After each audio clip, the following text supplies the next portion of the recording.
high-risk show of solidarity.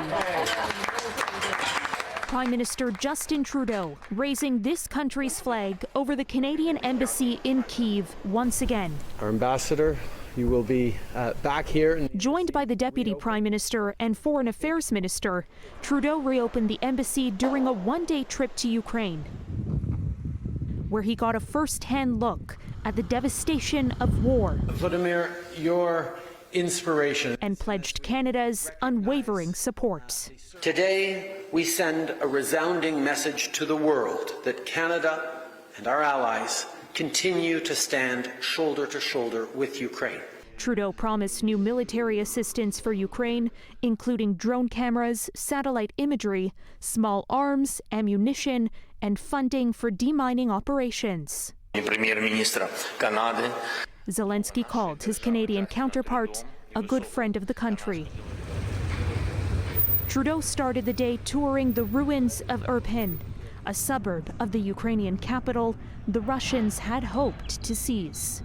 The city was pounded nearly non-stop in the early days of the invasion before Vladimir Putin's forces retreated.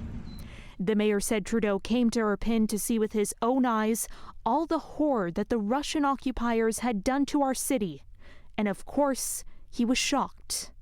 It is clear that Vladimir Putin is responsible for heinous war crimes.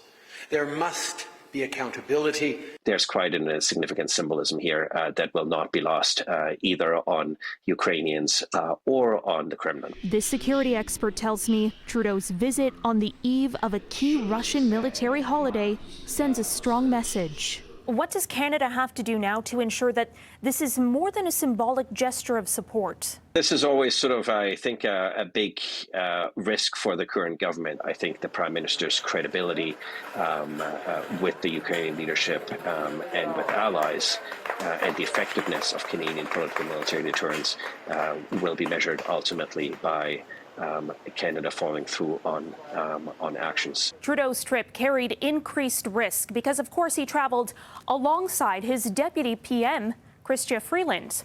While you may never see President Joe Biden and his VP Kamala Harris in a war zone at the same time, Freeland is part of the Ukrainian-Canadian community and has been at the forefront of the government's response to Russia's invasion.